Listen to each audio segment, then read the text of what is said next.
여러분 안녕하십니까? 10월 17일 화요일 뉴스투데이 강원입니다. 응급 환자가 응급실을 찾다가 생명을 잃는 안타까운 상황이 반복되고 있는데요.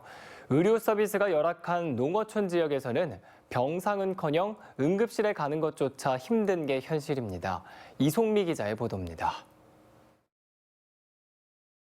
40대 산모가 119 구급차에 올라탑니다. 차에 탄 지 얼마 안 돼 아기의 머리가 보입니다. 지난 8월 2일 고성군 간성읍에서 아기가 나올 것 같다는 신고가 접수됐습니다. 8개월 된 아기를 출산할 수 있는 병원은 1시간이 넘는 거리에 있었습니다. 산모는 출발 10여 분 만에 고속도로 위에서 남자 아기를 낳았습니다. 이 아기 같은 경우는 만사가가 아니라 8개월 정도 된 조산아였고 산모가 또 태어난 지가 얼마 안 되는 컨디션이 안 좋은 상황이라서 조금 더 큰 상급병원으로 옮기는 게 맞겠다고. 하지만 생사를 다투는 응급 환자라면 상황은 더 심각합니다. 2021년 기준 응급 환자가 30분 안에 응급실에 도착한 비율은 절반 수준입니다. 시군별로도 화천과 인제, 평창 세 곳은 30분 안에 갈 수 있는 2차 의료기관 응급실이 단 한 곳도 없었습니다. 농어촌 지역의 열악한 의료 접근성은 중증 응급 환자의 사망률로 드러납니다. 지난 2021년 기준 중증 질환자 800명은 응급실에 도착한 뒤 사망했고 중증 질환자 2,600여 명은 응급처치를 받아도 입원 뒤 사망한 것으로 집계됐습니다. 정부는 3년 안에 강원 영동 지역에 의료 장비를 갖춘 닥터 헬기를 도입할 예정입니다. 의료진이 하늘 위에서 응급처치를 해 이송 시간을 줄인다는 겁니다. 하지만 헬기도 날씨나 이동 거리의 제약을 받아 의료 사각지대를 완전히 해소하긴 어렵습니다. 전문가들은 지역에서 가까운 거점 병원의 역량이 개선되어야 한다고 지적합니다. 급하게 수술이 필요할 때 응급 의사가 해주는 게 아니라 그 담당 전문의가 해줘야 되잖아요. 그 의사들조차 부족한 부분이 있기 때문에 지역 거점 병원 중심으로 이제 그런 지원들을 해줘서 응급의학과나 중증 질환 분야 등 필수 의료 의료진과 장비를 갖출 체계를 만들어야 한다는 겁니다. 강원도에서 중증 질환자를 최종적으로 치료할 수 있는 권역 응급의료센터는 3곳, 중증 외상센터를 갖춘 곳은 원주 단 한 곳입니다.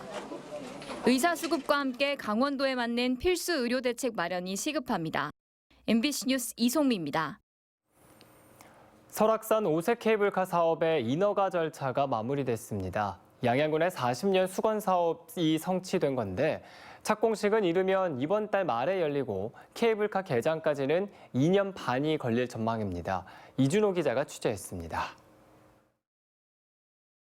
양양 오색지구부터 설악산 끝천까지 3.3km를 연결하는 오색 케이블카 사업.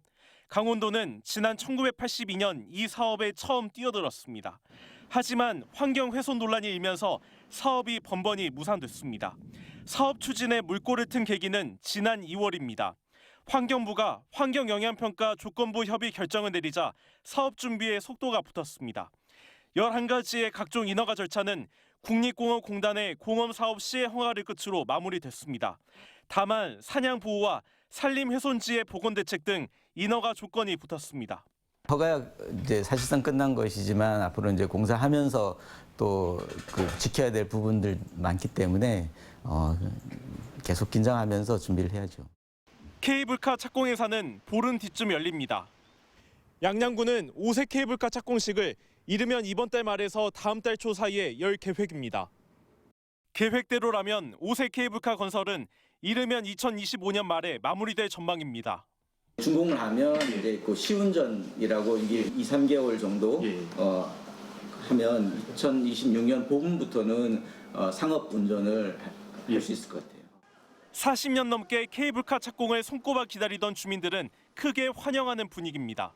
목 터져라 집회에 참석했고 이게 착공되니까 안 된다는 게 되니까 우리는 너무 좋죠. 지역 발전에 큰 계기가 될 거란 기대도 큽니다. 완공하게 되면은 관광객도 많고 또 여기 지역의 활성화도 되지 않을까 생각하는데요. 다만 환경단체가 케이블카 착공 전에 인허가 취소 소송 등 법적 투쟁을 예고하면서 진통도 예상됩니다. 착공을 눈앞에 둔 오색 케이블카 사업이 주민들의 바람대로 순조롭게 진행될지 관심이 모아지고 있습니다. MBC 뉴스 이준호입니다. 임시회가 열리고 있는 영월군 의회에서 민간 위탁시설의 관리 현황이 엉망이라는 지적이 나왔습니다. 이 시설들의 관리 감독이 제대로 이루어지지 않았을 뿐더러 의무적으로 해야 할 감사조차 거의 없었습니다. 이병선 기자가 취재했습니다. 영월군은 지역의 34곳의 공공시설을 민간에 위탁해 운영하고 있습니다. 명목이 다양하다 보니 관련 부서도 9곳이나 되는데 지역 경제 활성화라는 목적은 큰 틀에서 비슷합니다. 대부분 국비, 도비를 받아 건물을 지었지만 유지하는 건 영월군의 몫입니다. 민간에 위탁하더라도 수익성이 좋지 않아 군비로 보조하게 되기 일쑤입니다. 영월군 의회 임시회 군정질문 첫날, 민간 위탁시설의 부실한 운영을 놓고 총괄부서인 행정교육과가 난타당했습니다. 우선 예산부터 확보하고 보자는 그런 식의 공모사업은 막상 선정되고 나면 경제성이 떨어진다든지 또 지역 실정과 잘 맞지 않는 그런 문제가 있습니다. 심지어 주천에 있는 젊은달 Y파크는 아예 관련 자료조차 제출하지 않아 총괄부서장이 시작부터 진땀을 뺐습니다. 관광시설이지만 특이하게 기획감사실에서 관리하는 이곳은 지난해 민간위탁 사업자 재계약 때도 행정재산 위탁은 의회 동의가 필요 없다는 이유로 이른바 의회 패싱을 했는데 이번에도 자료를 내지 않아 논란을 자초했습니다. 자료 제출하기 전에 총괄부서장이시잖아요. 사업부서에서 자료 올라온 거 확인하셨죠? 예, 자료는 확인했습니다. 제가 좀 부주의했습니다. 부탁을 못했습니까? 제가 부주의한 것 같습니다. 특히 날선 질문이 나온 건 관리감독 부실 문제였습니다. 해마다 의무적으로 지도점검을 받아야 하는데 3년 동안 34개 시설에서 실시된 지도점검은 다 합쳐도 6번입니다. 또 회계감사와 별도로 이루어져야 할 처리 결과 감사는 아예 없었습니다. 민간위탁 총괄부서가 관리감독에 대한 책임을 다하기는 전혀 오히려 감독의 책임을 방기하고 있는 거 아닙니까? 지정하도록 하겠습니다. 이 밖에도 민간 위탁 현황을 관리하는 시스템이 마련되지 않는 등 총체적인 관리 감독 문제가 제기돼 대대적인 개편이 필요할 걸로 보입니다. MBC 뉴스 이병선입니다. 강원도 농업기술원이 강원형 스마트 사과 농장을 공개했습니다. 필요한 일손은 줄이고 생산력은 높일 수 있을 것으로 기대되고 있는데요. 이승현 기자가 그 현장에 다녀왔습니다. 강원도 농업기술원이 설계한 스마트 농장입니다.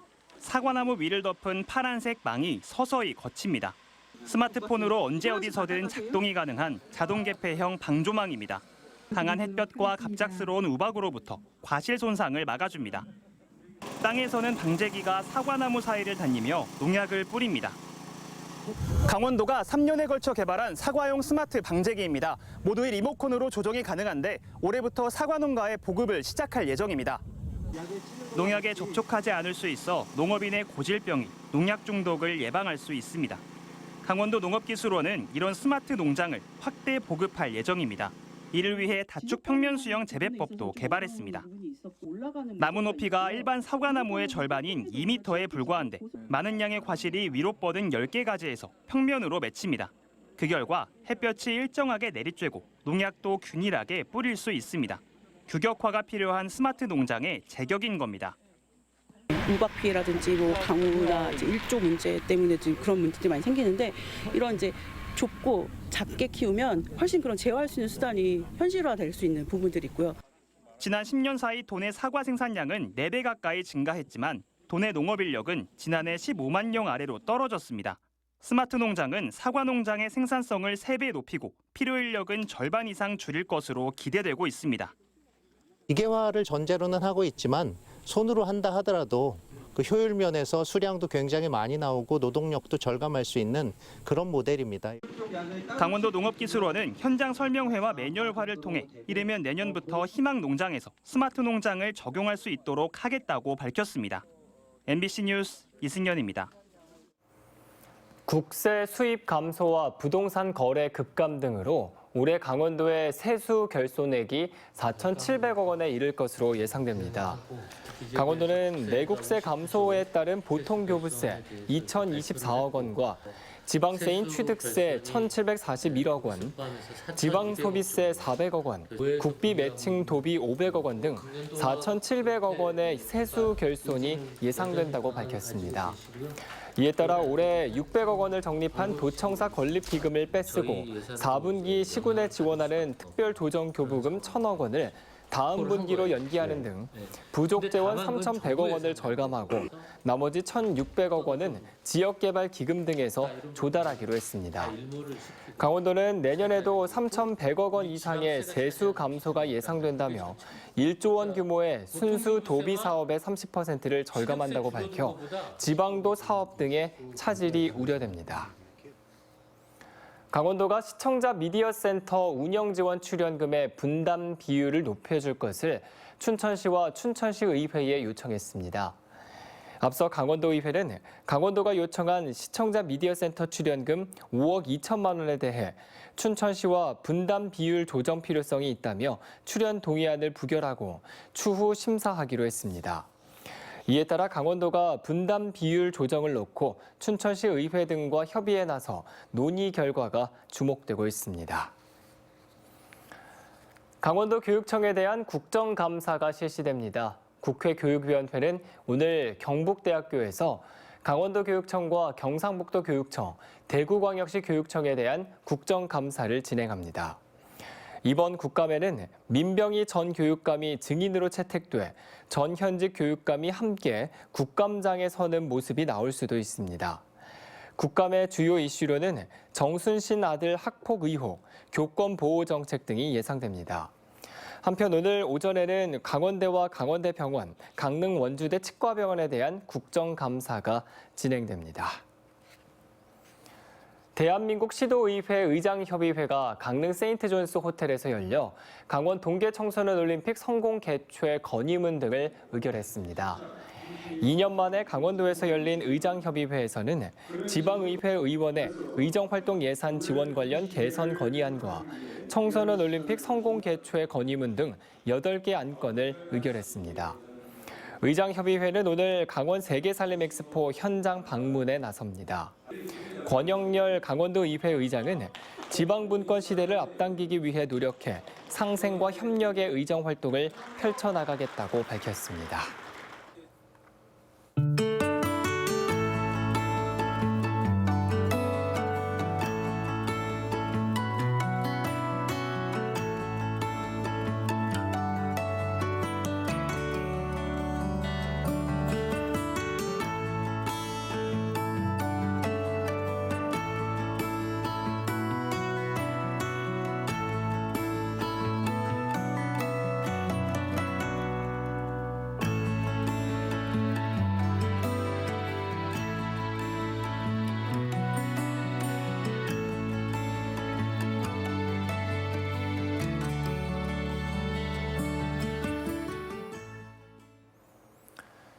도내 초등학교 2학년의 학교폭력 심의 건수 중 30% 이상이 학교폭력 아닌 판정을 받은 것으로 나타났습니다.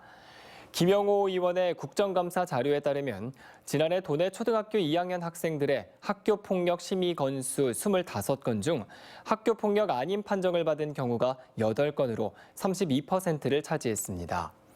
초등학교 1학년의 경우 26건을 심의해 4건이 학교폭력 아닌 판정을 받았습니다. 김 의원은 초등학교 저학년의 경우 학교폭력 처리 과정에 교육적 차원의 조정과 화해 기능이 강화돼야 한다고 밝혔습니다. 강원도 감사위원회는 어제부터 40일 동안 18개 시군 공무원을 대상으로 가을 행락철을 맞아 느슨해지기 쉬운 공직기강을 바로잡기 위해 특별감찰을 실시합니다. 특별감찰반은 소극행정과 복무관리, 이권 개입, 민원 처리 규정 미준수와 민원 응대 부적정 등 공무원의 불공정 행위를 집중 조사합니다. 또한 공무원의 품위 손상, 복무 위반, 근무지 이탈, 허위 출자, 중식시간 미준수 등도 감찰합니다. 접경 지역의 발전을 위해 특별회계를 설치하자는 내용을 담은 조례안이 도의회 기획행정위원회를 통과했습니다. 엄윤순 도의원이 대표 발의한 조례안에는 강원도가 자체 재원을 들여 접경지역 발전 특별회계를 설치하고 이 예산을 관련 사업에 쓰도록 한 내용을 담고 있습니다. 이에 따라 강원도는 2028년까지 매년 50억 원을 투입해 철원과 화천, 양구와 인제, 고성군의 지역 특화 개발 사업과 경제 활성화 사업을 지원할 계획입니다. 해당 조례안은 20일 도의회 본회의에서 최종 의결될 예정입니다. 춘천 지역 먹거리 직매장이 오는 20일부터 3일 동안 개장 1주년 기념 행사를 개최합니다. 출하농가와 업체, 소비자가 만날 수 있는 먹거리 품평회를 열고 국화꽃 전시와 사은품 증정 행사를 진행합니다. 국비와 도비, 시비 등 25억 원이 투입돼 지난해 삼천동에 건립된 먹거리 직매장은 회원 수가 7,000명, 참여 농가와 업체가 680곳을 넘어서며 올해 매출액이 15억 6천만 원을 기록했습니다. 춘천시가 오는 20일 배우 송중기 주연의 영화 화란의 로드쇼를 진행합니다.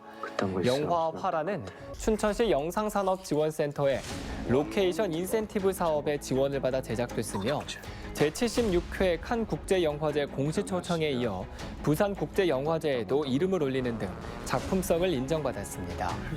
로드쇼는 CGV 춘천과 메가박스 춘천 석사 11개관에서 오는 20일부터 열릴 예정입니다. 강릉시가 중국 수저우에서 열리는 2023 ITS 세계 총회에 참가해 홍보 활동에 나섰습니다. 강릉시는 오는 20일까지 중국 장수성 수저우에서 열리는 2023 ITS 세계 총회에서 2026년 대회 개최지로서 다양한 홍보 활동을 벌일 예정입니다. 이번 수저우 ITS 세계 총회는 지능형 사회를 향해라는 주제로 35개 나라에서 만여 명의 교통 전문가가 참가해 교통 분야의 지속 가능한 발전과 자율협력 모빌리티, 통합 교통 시스템 등에 대해 논의할 예정입니다. 속초시가 홀로 사는 어르신 가구에 AI 돌봄 로봇을 확대 배치합니다. 속초시는 지난 4월 어르신 고독사 제로도시 선포 이후 55가구에 보급했던 AI 돌봄 로봇 다소미의 우울 개선 효과를 확인하고 98가구로 확대하기로 했습니다. 시범사업 대상자의 우울 척도 검사 결과 평균 11.9점으로 심한 우울 상태에서 4개월 후 평균 8.8점으로 호전됐으며 사업 만족도와 사업 계속 희망자가 75% 안팎으로 조사됐습니다. 태백 매봉산 정상까지 숲길 3.9km가 조성됐습니다.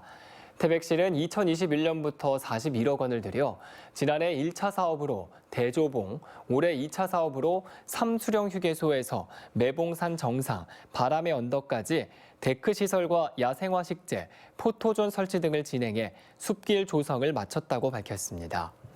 그동안 매봉산 정상, 바람의 언덕은 셔틀버스 등으로 접근하면서 교통 혼잡 불편이 발생했는데 매봉산 숲길 조성을 통해 접근성이 좋아져 주변 연계 관광이 기대됩니다. 홍천 지역에서 생산되는 우수 농가공품의 미국 시장 진출이 추진됩니다. 홍천군은 세계 한인무역협회 LA지회와 업무 협약을 맺고 우수 농가공품 수출 교두보를 확보했다고 밝혔습니다. 또 미국 LA 현지 법인을 통해 주요 소비층과 시장 동향을 파악하고 미국 시장 조사 결과를 홍천군 기업과 접목해 우수 농가공품 특판 행사에 나설 예정입니다. 지난 13일부터 4일 동안 열린 제15회 안흥 찐빵 축제에 7만 명의 방문객이 다녀가며 성황리에 막을 내렸습니다. 찐빵 무료 시식 및 판매장, 파라솔 캠핑존, 키즈 놀이터, 섭다리 가을꽃 정원 등 방문객을 위한 공간이 마련돼 인기를 끌었고 매일 밤 인기 가수 초청 공연, 안흥 면민 노래자랑 등 다양한 볼거리도 마련됐습니다. 축제위원회는 이번 축제 기간 중 찐빵은 축제 판매장에서 9,500상자, 지역 판매업소에서 14,700여 상자가 팔려 총 3억 1,000여만 원의 매출을 기록했다고 밝혔습니다. 영월군이 귀농 귀촌 체험 프로그램 핫한 영월 먼저 살아보기 참가자를 모집합니다. 모집 대상은 타 시도에 거주하면서 영월군 이주를 고려 중인 성인으로 SNS 활동을 왕성하게 하는 시민입니다. 참가 신청은 이번 달 25일까지로 한두 명으로 구성된 9팀을 모집합니다.